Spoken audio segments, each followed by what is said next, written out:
Hey everyone! Today we're talking about Belarus. It's a country in Eastern Europe that doesn't touch any oceans. It has Russia to its east and north, Ukraine down south, Poland to the west, and then Lithuania and Latvia up in the northwest.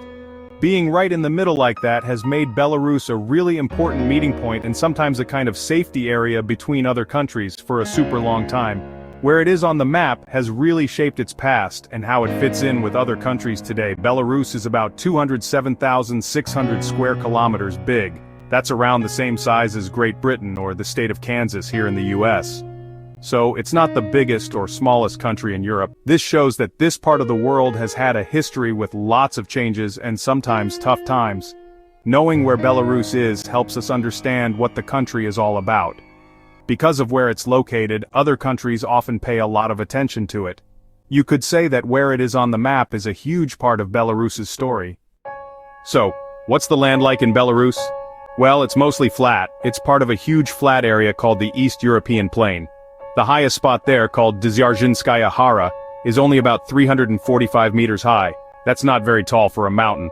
The countryside has gentle rolling hills, some low flat areas, and get this, over 11,000 lakes.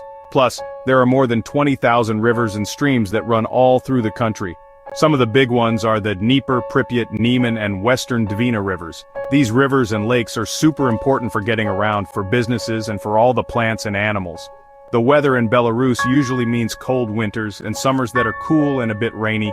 It rains or snows pretty regularly through the year. Forests cover a big chunk of the country, about 40% of it. You'll see lots of pine, spruce, birch, and oak trees. There's this amazing place called the Białowieża Forest, which is right on the border with Poland. It's home to the European bison, which is a very rare animal, kind of like a buffalo. These beautiful natural areas are protected, and the people in Belarus are really proud of them. The land and nature in Belarus really affect how people live their lives. Nature is a really big part of what it means to be Belarusian.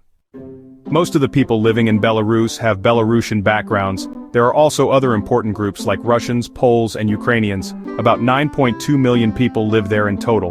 In Belarus they have two official languages, Belarusian and Russian.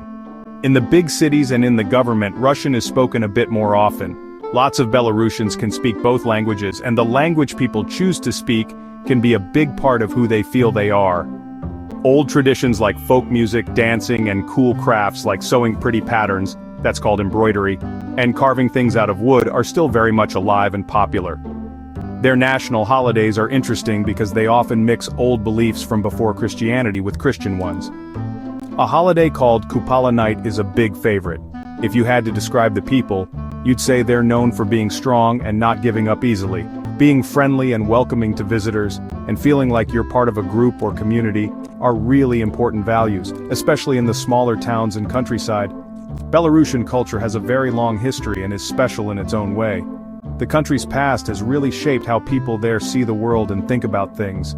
You'll find old traditions and new modern ways of doing things side by side in everyday life.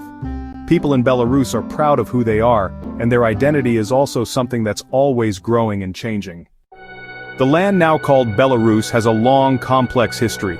East Slavic tribes settled here long ago, followed by the powerful Principality of Polotsk. Belarus then became part of the Grand Duchy of Lithuania, and later, the Polish-Lithuanian Commonwealth. Belarusian arts and culture grew until the Russian Empire took over in the late 1700s, leading to Russification efforts. The 1900s brought immense hardship, including World War I, a brief period of independence and then Soviet rule. World War II was devastating, with Belarus losing a quarter of its population. Since 1994, Alexander Lukashenko has been the leader, shaping Belarus into a country with a strong government and close ties to Russia. Belarus has shown resilience throughout its history, and its past continues to influence the country today. Belarus faces political unease, especially since the disputed 2020 election and subsequent protests. The government maintains significant control, suppressing dissent. Relations with the West are strained, impacting daily life. The government controls many businesses. Manufacturing, farming, and potash exports are key to the economy. The country relies heavily on Russia for economic support. International sanctions and limited business diversity pose challenges.